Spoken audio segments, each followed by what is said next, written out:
We're about to dive into all of the latest NFL rumors, but if you guys want videos every single day on what's going around the NFL, training camp talk, trades, news, rumors, and everything in between, hit that big red button and join us here at Chat Sports.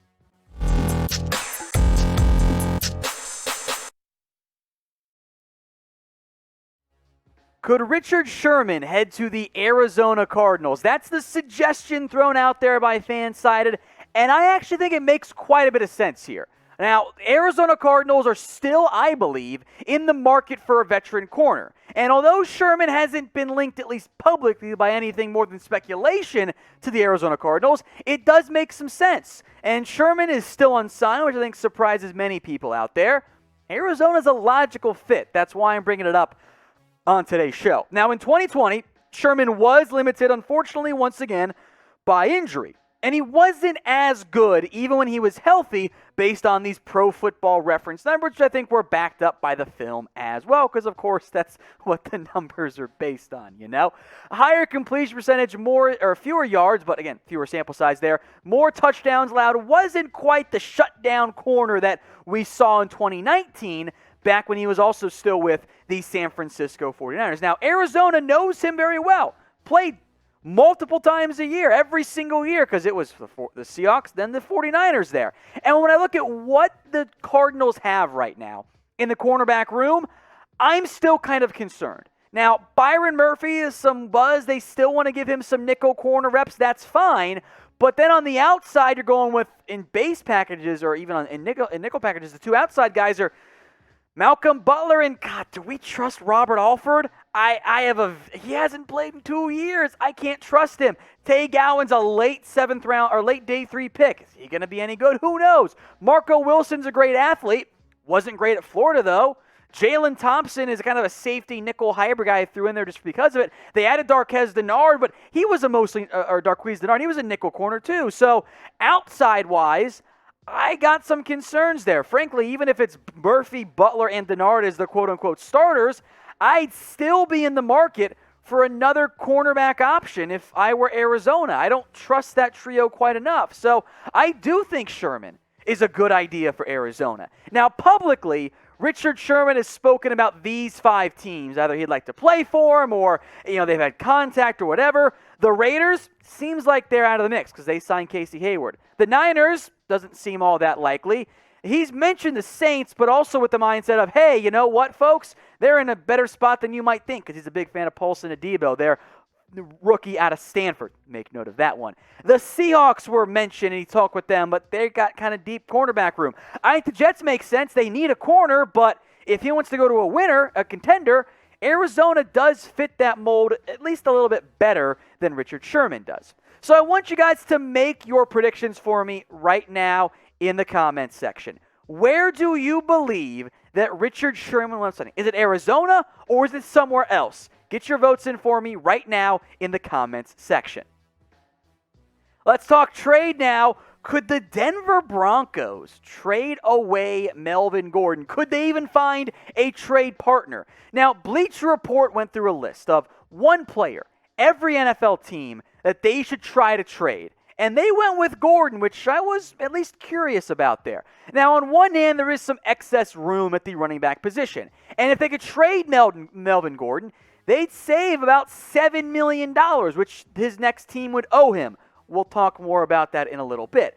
But for Gordon, he is a good running back. He didn't get to the 1,000-yard mark last year, was just short, 215 carries for 986 yards. And Gordon wants to be the unquestioned number one back. And I do think there are some teams out there, maybe Miami jumps to mind pretty quickly there, that Gordon would unquestionably be the lead back and the feature back.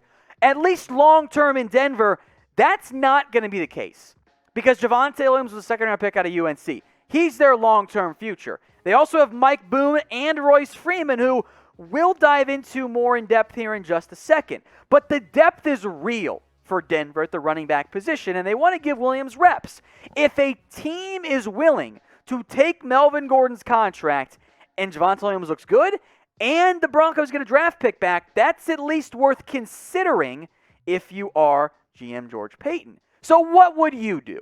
Should the Broncos trade Melvin Gordon? Y for yes or N for no? I think the $7 million price tag that he carries is going to be a major disincentive for a lot of NFL teams out there, but there's nothing wrong with shopping on the market. So if Denver's all in, maybe Gordon helps you win this year. If you're a bit more rebuilding, maybe the trade starts to make more sense. Get your votes in, though. Y for yes or N for no? Now, the main root cause of all this speculation, I'll term it, I think that's fair, is Javonte Williams. At UNC, in admittedly a part-time role, he was awesome. I mean, this dude broke every tackle in sight. He was an absolute ball of joy to watch. Just a battering ram out there, running over guys, and even offer some third down value. 7.3 yards per carry. It was insane. 19 touchdowns. He and Michael Carter made the Miami Hurricanes look like, Miami High School. Like, it was that bad. And not even the Miami Redhawks, the other Miami school in the FBS, a high school team. It was a disaster for the Hurricanes. UNC looked great on the ground and was a huge part of that. Denver also, by the way, brought over Mike Boone, who GM George Payton knows quite well from their time in Minnesota.